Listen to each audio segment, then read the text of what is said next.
Hola, hermano y hermana en Cristo. Hoy vamos a ver el capítulo 11 de Hechos de los Apóstoles. Vamos a ver qué fue lo que pasó. Vimos el video pasado rápidamente sobre Cornelio. Vemos cómo acepta la palabra de Dios, un hombre temeroso de Dios, un hombre lleno de caridad y de obras de misericordia. Y pues bueno, vemos cómo sus oraciones son escuchadas. Habíamos reflexionado acerca de eso. Y hoy vamos a continuar con este capítulo para ver qué es lo que continúa, ¿no? Dice, Pedro justifica su conducta. Escuchemos.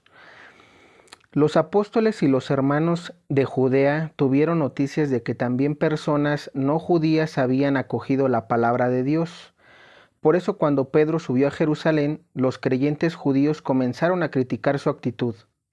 Has entrado en la casa de gente no judía y has comido con ellos. Entonces Pedro se puso a explicarles los hechos punto por punto. Estaba yo haciendo oración en la ciudad de Jope cuando en un éxtasis tuve una visión. Algo bajaba del cielo, algo que se parecía a una gran tienda de campaña y llegaba hasta mí, posándose en el suelo sobre sus cuatro puntas. Miré atentamente y vi en ella cuadrúpedos, bestias del campo, reptiles y aves. Oí también una voz que me decía, Pedro, levántate, mata y come. Yo contesté, de ninguna manera, Señor. Perdón. Repito, oí también una voz que me decía, Pedro, levántate, mata y come. Yo contesté, de ninguna manera, Señor. Nunca ha entrado en mi boca nada profano o impuro. La voz me habló por segunda vez. Lo que Dios ha purificado, no lo llames tú impuro. Esto se repitió por 3 veces y después fue retirado todo al cielo. En aquel momento 3 hombres que habían sido enviados a mí desde Cesarea llegaron a la casa donde nosotros estábamos. El Espíritu me dijo que lo siguiera sin vacilar. Me acompañaron estos 6 hermanos y entramos en la casa de aquel hombre. Él nos contó cómo había visto a un ángel que se presentó en su casa y le dijo, envía a alguien a Jope y que traiga a Simón llamado Pedro.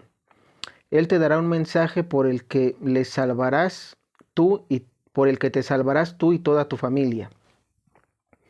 Apenas había comenzado yo a hablar cuando el Espíritu Santo bajó sobre ellos, como había bajado al principio sobre nosotros. Entonces me acordé de la palabra del Señor que dijo, Juan bautizó con agua, pero ustedes serán bautizados en el Espíritu Santo. Si ellos creían en el Señor Jesucristo y Dios les comunicaba el mismo don que a nosotros, ¿quién era yo para oponerme a Dios? Cuando oyeron esto se tranquilizaron y y alabaron a Dios diciendo, también a los que no son judíos les ha dado Dios la conversión que lleva a la vida. Y aquí me detengo tantito porque esto ya lo habíamos escuchado en el capítulo pasado, simplemente para recapitular rápido. Vemos cómo este Cornelio, pues obviamente recibe la salvación él y su familia. ¿Por qué? Porque precisamente aquí tenemos una reflexión nuevamente. Vemos cómo independientemente de que no seamos judíos, si nos vamos al Antiguo Testamento, sabemos que el pueblo judío era el pueblo escogido por Dios.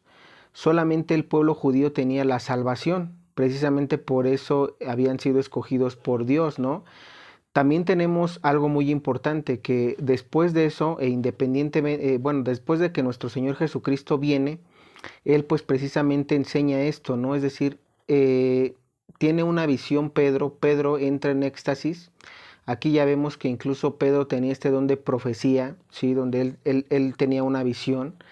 Y vemos cómo a través de esta visión, pues nuestro Señor Jesús le indica que cualquier persona, aun no siendo judía, puede tener la salvación. ¿En qué consiste o de qué trata que una persona no siendo judía como tú y yo, en nuestro caso, por ejemplo aquí en América Latina, nadie es judío, todos somos latinoamericanos, hablando en Europa, pues solamente, inclusive, ¿no? Cualquier persona que no pertenecía a Israel, al pueblo judío, no tenía salvación. Aquí lo interesante es esto, ver cómo todos tenemos ya la salvación con 2 requisitos, o bueno, de alguna u otra manera mencionarlos de esta forma. Primero, el aceptar la palabra de Dios, porque vemos cómo Cornelio invita a Pedro, Pedro los evangeliza, les predica, él y su familia y los que están con él aceptan a Cristo en sus vidas, creen en que Jesucristo vino, se sacrificó por ellos, por todo el mundo. ¿Para qué? Para la vida eterna. Ellos al creer en eso, pues vemos cómo el Espíritu Santo desciende sobre ellos porque aceptaron la palabra de Cristo. Algo que ahorita actualmente los judíos que no creen pudieran aceptarla pero no quieren. Entonces aquí ese es un claro ejemplo y es un claro ejemplo no nada más para los judíos. Aquí vemos precisamente cómo Dios dice, perdón, los apóstoles dicen, también a los que no son judíos les ha dado Dios la conversión que lleva a la casa. Entonces ya desde nuestro Señor Jesucristo y a partir de su venida y junto con las enseñanzas de los apóstoles vemos cómo ya no necesitamos ser judíos para salvarnos. Algo que por ejemplo todavía al pueblo de Israel se le complica. Todavía ellos que crucificaron a Cristo piensan o están esperando a un Mesías, a su falso Mesías. Tristemente ellos, si no creen, se van a condenar. ¿Por qué? Porque ya vino Jesucristo el Mesías, el Hijo de Dios. Ahora, repetimos, esto puede ser para cualquier persona, cristiano, evangélico, mormón, cualquier persona que crea en Cristo puede ser salva, con otra condición, es decir, no nada más es escuchar el Evangelio, creer en Cristo, también es creerle a Cristo. Y ponemos nuevamente el ejemplo de Cornelio. Cornelio fue salvo por sus obras, porque era un hombre de oración, temeroso de Dios, pero que sobre todo era caritativo con los demás. Entonces, vemos ahí este ejemplo, ¿no? Y ya lo mencionábamos el video pasado. Debemos de ser caridad con los demás, pero también instruirlos. Si se equivocan o tienen un error, debemos corregirlos, porque precisamente el Evangelio es eso, es enseñar al prójimo, es enseñar al que no sabe, ¿sí? Porque como esta persona que dice, hay personas que pueden decir, bueno, yo creo en Jesucristo, sí, pero tus obras, ¿dónde están? ¿Dónde están esas obras para que yo pueda decir que si eres de Cristo o que crees en Cristo, ¿no? Porque precisamente es eso, a veces muchas personas pueden decir, yo creo en Jesús, pero tú ves su forma de actuar en la vida y no es así. Y a veces inclusive personas se pueden molestar por corregirlos, pero eso no, una cosa es gritar, una cosa es agredir y la otra cosa es corregir con verdad, con fuerza, pero con verdad. Porque donde está la corrección también está el amor al prójimo, porque finalmente es eso, es decir, tú los estás reeducando en esa mala educación que tuvieron desde pequeños. Repetimos, puede ser por desconocimiento, porque tal vez el papá o la mamá pues no conocía de las escrituras y pues creyó, digamos, los educó conforme la vida le fue enseñando, ¿no? Y tristemente cuando uno no se acerca a Cristo, pues la vida te enseña de diferente manera, ¿no? Te enseña a agredir, te enseña a pelearte, te enseña inclusive a matar, ¿no? Vemos cómo hay personas que inclusive el carácter es muy temperamental, que sacan, digámoslo así, el arma blanca o el arma de fuego y pues a matar, ¿no? ¿Por qué? Porque simplemente la vida o sus papás les enseñaron así, pero precisamente estamos para corregir, para ayudarlos en eso y que se reivindiquen, porque finalmente algún día vamos a ser juzgados, no tenemos aquí la vida eterna y por nuestras obras nuestro Señor nos va a juzgar y el detalle es que pues, las personas se pueden condenar y uno también por omitir, es decir, a veces para uno sería muy fácil decir, bueno, esta persona está haciendo mal, yo no le digo nada, para no tener problemas. Pero el detalle es ese, que si tú no corriges tampoco, por pecados de omisión también te puedes condenar. Sobre todo una persona que sabe, si no corrige al prójimo, se puede condenar al infierno también, ¿eh? No piensen que nada más es ay, bueno, yo me hago el de la vista gorda, no les digo nada, evito el conflicto y listo, no. También por eso podemos condenarnos. Entonces, importante que reflexionemos esto. Ahora, continuamos leyendo. La fundación de la iglesia de Antioquía. Algunos que se habían dispersado a raíz de la persecución, cuando el asunto de Esteban llegaron hasta Fenicia, Chipre, Antioquía, pero solo predicaban la palabra a los judíos. Sin embargo, unos hombres de Chipre y de Cirene que habían llegado a Antioquía se dirigieron también a los griegos y les anunciaron la buena noticia del Señor Jesús. La mano del Señor estaba con ellos y fueron numerosos los que creyeron y se convirtieron al Señor. La noticia de esto llegó a oídos de la iglesia de Jerusalén, y enviaron a Bernabé a Antioquía. Al llegar, fue testigo de la gracia de Dios y se alegró. Animaba a todos los que permanecían fieles al Señor con firme corazón, pues era un hombre excelente, lleno del Espíritu Santo y de fe. Así fue como un buen número de gente conoció al Señor. Bernabé salió para Tarso en busca de Saulo, y apenas lo encontró lo llevó a Antioquía. En esta iglesia trabajaron juntos durante un año entero, instruyendo a muchísima gente, y fue en Antioquía donde los discípulos por primera vez recibieron el nombre de cristianos. Aquí vemos algo importante. Me detengo rápidamente en esta parte porque, repito esto, Bernabé salió para Tarso en busca de Saulo, Saulo que era el perseguidor de los cristianos, al que más adelante vamos a ver o a conocer como San Pablo, ¿sí? Dice, y apenas lo encontró, lo llevó a Antioquía. Vemos cómo Bernabé y Saulo van a Antioquía. En esta iglesia trabajaron juntos durante un año entero, instruyendo a muchísima gente, y fue en Antioquía donde los discípulos por primera vez recibieron el nombre de cristianos. Entonces, el lugar Antioquía es por primera vez donde se recibe el nombre de cristianos. Algo que, por ejemplo, es una secta finalmente protestante, la que se hace llamar cristianos. Pero los católicos somos católicos, cristianos, apostólicos y romanos. Muchas personas mencionan, es que la palabra católico no está en la Biblia, solamente está la palabra cristiano. Entonces los católicos se lo inventaron y no siguen la Biblia, no. De hecho, los católicos fueron los primeros cristianos de Antioquía. Repetimos, estos cristianos de Antioquía fueron los primeros, digamos, son los católicos verdaderos. Recordemos que la palabra católico significa universal. ¿Por qué universal? Porque es para todos, porque todos aquellos que acepten a Cristo forman parte de la verdadera iglesia de Cristo, de su verdadera enseñanza. Algo que, por ejemplo, allá no enseña, ¿no? Es decir, recordemos algo, cristianos precisamente es eso, no nada más es, eres cristiano y ya no. Cristiano es conocer de Cristo, conocerlo a Él, conocer de Cristo y practicar el cristianismo, porque si no se practica no sirve de nada. Por eso aquí recordábamos lo que mencionábamos hace ratito. Primero, ¿qué haces? Conoces de Jesús. Una vez que ya lo conociste,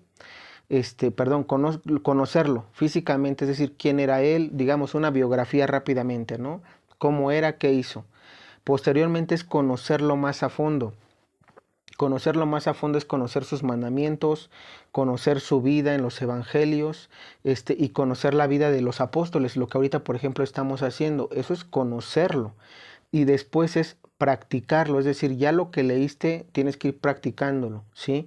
Como mencionábamos hace ratito, obras de caridad, corrección al prójimo, ayuda al prójimo, visitar a los enfermos, vestir al desnudo, dar de beber al sediento, dar de comer al hambriento, visitar a los presos, por ejemplo.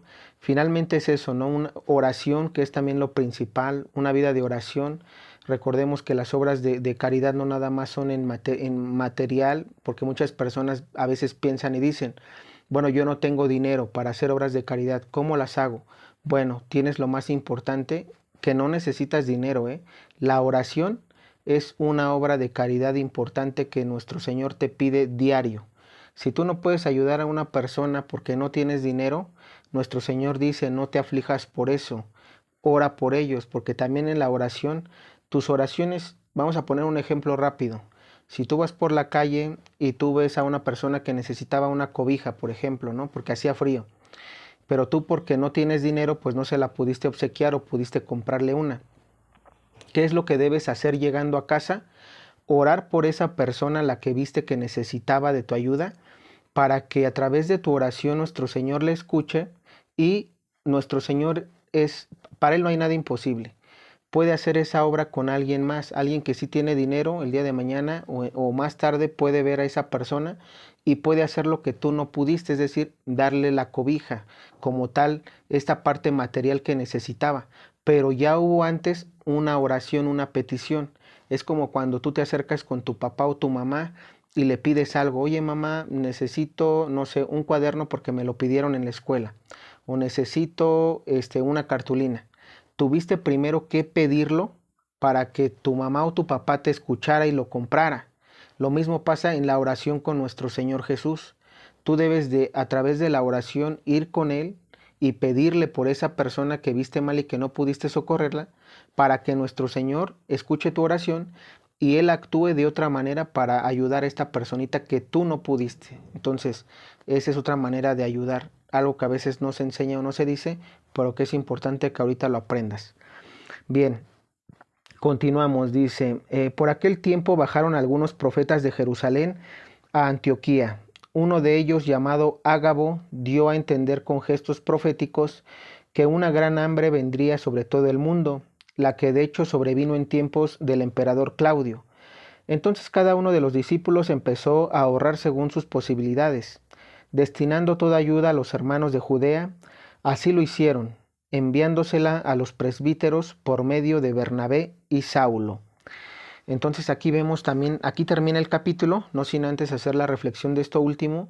Vemos cómo se dice que bajaron algunos profetas a Jerusalén. Para aquellas personas que en estos últimos tiempos estén diciendo, no, es que por ejemplo, hay una cita bíblica muy importante, o bueno, sobre todo por la que se basan muchas personas, que dice, no, es que los profetas se acabaron con Juan el Bautista, porque las Sagradas Escrituras lo dicen así. Pero eso es mentira. ¿Por qué? Porque como vemos aquí en Hechos de los Apóstoles, como dice, por aquel tiempo bajaron algunos profetas, repito, Hechos de los Apóstoles capítulo 11 versículo 27, por aquel tiempo bajaron algunos profetas de Jerusalén a Antioquía. Vemos como sí hay profetas después de Juan el Bautista. Juan el Bautista muere decapitado por Herodes. Vemos cómo nuestro Señor Jesús sigue, peregrinando. Vemos también cómo nuestro propio Señor Jesús le dice eso, ¿no? Que los profetas se acabaron con Juan el Bautista y la ley también. Pero ojo, vemos más adelante de lo que dice nuestro Señor, vemos algo muy importante, que repite nuevamente que aquella persona que se case con otra mujer o un hombre que se case con otra mujer comete adulterio. Aquí hay algo muy importante en esas palabras, porque si aparentemente los profetas terminan con Juan el Bautista, ¿por qué aquí en Hechos de los Apóstoles, después de que nuestro Señor Jesús sube, se mencionan en la Biblia? ¿Por qué se mencionan después si nuestro propio Señor Jesús menciona eso? Aquí precisamente vamos a dar esta explicación ahorita. No es que los profetas se hayan acabado. Cuando nuestro Señor Jesús hizo alusión a ese mensaje y dijo que los profetas se acababan con Juan el Bautista, ¿por qué lo dijo? Porque ¿qué era lo que profetizaba Juan el Bautista? Vamos a ese contexto de la Biblia. ¿Cuáles eran los mensajes que daba Juan el Bautista? Arrepiéntanse y conviértanse, que el reino de los cielos, que está cerca el reino de los cielos, ¿no? O porque el reino de los cielos está cerca. Entonces, aquí vemos que lo que profetizaba Juan el Bautista era precisamente a nuestro Señor Jesús, al Mesías. Juan el Bautista lo que profetizaba era ya la llegada del Mesías y precisamente pedía conversión, arrepentimiento y conversión para que se recibiera al Mesías. Ahora, no va a haber ningún otro profeta de Juan, después de Juan el Bautista, que haga mención de un Mesías. Por eso nuestro Señor Jesús dijo, con Juan el Bautista se acabaron los profetas. ¿Por qué? Porque vemos que todos los profetas del Antiguo Testamento, antes de Juan el Bautista, lo que anunciaban era un Mesías, era un Jesucristo, un Salvador, un Redentor. Entonces, cuando nuestro Señor dice esas palabras, era para hacer hincapié de que, si, por ejemplo, ahorita, si ves que alguien te profetiza que va a venir un Mesías, si ves que alguien te profetiza que va a venir otro Cristo, si ves que alguien te profetiza que va a venir un Salvador, un Redentor, entonces ahí es donde son falsos los profetas, porque nadie más te puede profetizar sobre un Jesús, sobre un Mesías, nadie. El último que profetizó eso fue Juan el Bautista, y después de ahí vino nuestro Señor Jesús. De hecho, ya estaba. Entonces, a eso se refiere la parte de la Biblia. Por eso aquí hay que tener un poquito de discernimiento espiritual, porque si no, no lo vas a entender. Hay inclusive personas que me decían en algunos comentarios, no, es que yo crecí con monjas y yo crecí con sacerdotes y el último profeta era Juan el Bautista. Y yo en lo personal cuando escuché eso dije, bueno, no sé con qué seminaristas te estás preparando o con qué monjas estás creciendo, porque no creo que sean de la Iglesia Católica. Entonces aquí hay que tener mucho cuidado con ese tipo de personas que te mencionan ese comentario. También hay hermanos separados que no entienden eso, que piensan que los profetas se acabaron con Juan el Bautista, pero lo entendieron mal, ¿ok? Ahora, si de hecho vamos a corroborar esto, ahorita actualmente en estos últimos tiempos, tanto Luz de María, Enoc el Buen Pastor, el Padre Michel Rodríguez o algunos otros profetas, no mencionan que va a venir un Mesías, ¿eh? Se profetiza la hambruna, se profetiza guerra, se profetiza peste, se profetiza, ¿qué otra cosa? Inclusive la llegada, pero de un anti-Mesías, pero nunca de un Mesías, ¿eh? Nunca se profetiza nuevamente eso. Entonces, repito, para que también identifiques a un falso profeta, aquel que te diga que es el Mesías o que profetice un Mesías, entonces ten cuidado porque te va a engañar. Ahora, otra cosa, tenemos precisamente este Ágabo, que era uno de los profetas, pues a través de precisamente una visión, un mensaje, ve que iba a venir hambruna en estos tiempos, ¿no? Del emperador Claudio, que se dio la hambruna. Pero vemos cómo él la profetiza, es decir, antes de que venga la hambruna, él le menciona a los discípulos que va a venir. ¿Y qué es aquí lo importante? ¿Qué es lo que hacen los discípulos? Primero, creen en la profecía, algo que ahorita actualmente no se cree. Muchos sacerdotes ni siquiera están hablando de estos tiempos. Hay pocas, creo que inclusive ahora sí para que vean, hay hermanos separados de otras doctrinas que sí están hablando de estos tiempos, a su manera, e inclusive errados, pero están hablando de estos tiempos. Pero igual en la Iglesia Católica, no voy a generalizar, hay sacerdotes que están hablando de estos últimos tiempos, de que se está profetizando toda la tribulación menor, del Apocalipsis capítulo 1 al 12, que es la tribulación menor, y se está haciendo caso. Ahora, está pasando aquí esta parte, ¿no? Que son poquitos en nuestro tiempo actual que estamos actuando como los verdaderos discípulos. Se escucha una profecía y estamos creyendo. No todos, somos muy pocos, pero estamos creyendo. Cosa que debería ser en general, el mundo entero debería de creer, primero para que se convirtiera como Nínive y después para que esto se acabara y ya no pasara. Pero no lo vemos así. Entonces, ¿cuál es nuestro papel actualmente? Debemos de actuar como los discípulos. Escuchar las profecías primero, creer en las profecías, pero que sean un verdadero profeta. Y tercero, ¿qué es lo que hicieron ellos? Se dice que entonces cada uno de los discípulos empezó a ahorrar según sus posibilidades. ¿Por qué empezaron a ahorrar según sus posibilidades? Para juntar dinero y con ello pues ya sea comprar comida o mandárselos a este pueblo, a todos ellos que iban a sufrir, digamos, esta hambruna, y pues precisamente es eso, ¿no? Es decir, se apoyaban mutuamente, creían en el mensaje y repito, según sus posibilidades apoyaban. Repetimos, por ejemplo, en nuestra actualidad debemos hacer lo mismo. Si tú, por ejemplo, eres una persona de buenos recursos y estás haciendo caso a las indicaciones que el cielo nos está dando, tienes que almacenar comida, tienes que almacenar agua, tienes que almacenar también todos los medicamentos, ¿no? Que se nos han pedido, porque tienes la posibilidad de hacerlo para que cuando venga todo esto, pues puedas ayudar a los que están en tu entorno. Ahora, repetimos, la palabra dice, según sus posibilidades. Vamos a suponer que tú eres una persona de recursos medianos, que tal vez no tengas tanto. Lo que puedas ahorrar, lo que puedas almacenar está bien.